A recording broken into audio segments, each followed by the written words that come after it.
I remember you telling me the story of this time in your life when we first met, and you described both Striker and Rad just laid out on your grass. They're just like completely. They were so tired because I think this is the way to do it. I don't have kids, but and I think that this pushes a lot of people's buttons. They would say, "Oh, you can't. You're starving your kids." It's like no, there's plenty of good food for them to eat. They're just not choosing to eat it because they're so addicted to the junk food. And it's your kids basically revolted, right? They didn't eat for a week because they chose not to eat the good food. That's what happened, right? And they were just like so tired. And eventually their brains were like, we have to eat. It was like you guys gave them an ultimatum and you said, no more junk food. This is what you're eating. And it was all the good food with the fats and the meats and the organs, nose to tail. And they said, heck no. And you said, well, we'll see who breaks first, right? Is that kind of how it went? Much, but we got rid of all the food, right? All the processed crap, right? Like that's gone. There's no option, right? So we knew it was a matter of time. And I can't tell you how many times we would put some bone broth with some liver inside of it. Maybe there's a few other things in the bone broth, and they wouldn't touch it.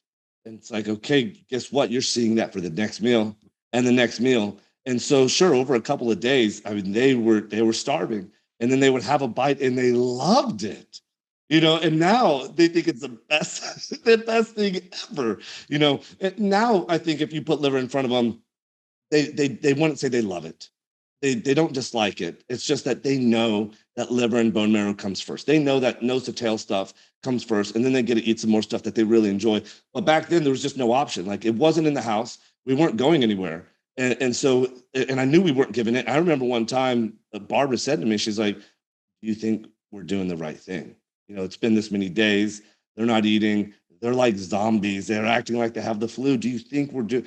And the truth is, I wasn't real sure, but I knew I had to be ultra sure for her. And I said, we're absolutely doing the right thing. Look at how many times they stopped breathing. Look at how many times we've had to use the EpiPen. Look at how many ambulances have come to take our kids from us because we could lose them. And now we have an opportunity to reset that. We get a redo.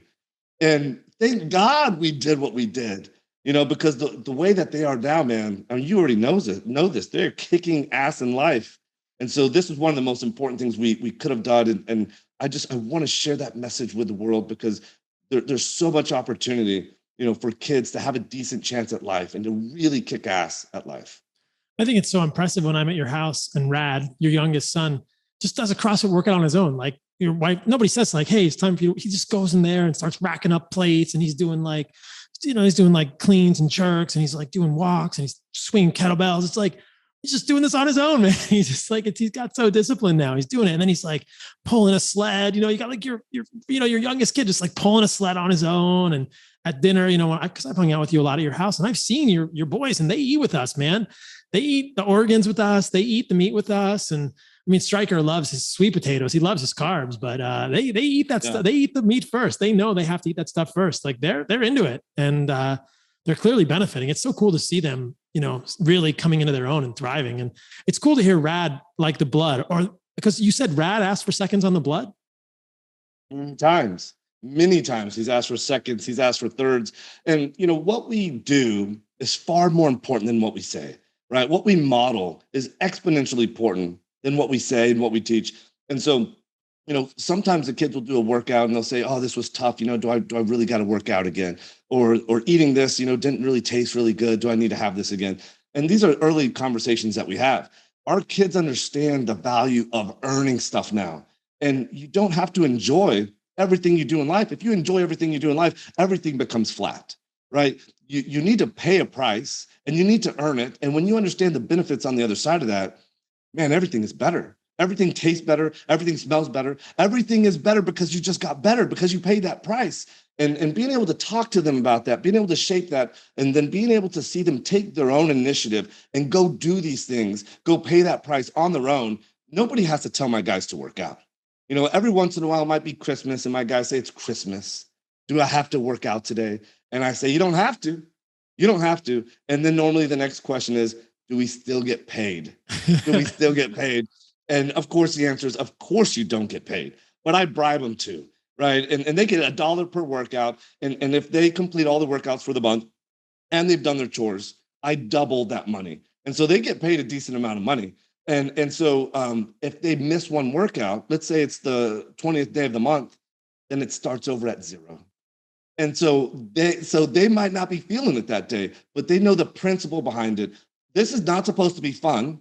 And we always talk about this. And I love when I say, Rad, why do you work out? And he'll tell me why. And he'll say, and I said, do you enjoy it? And he goes, it's not called funning out.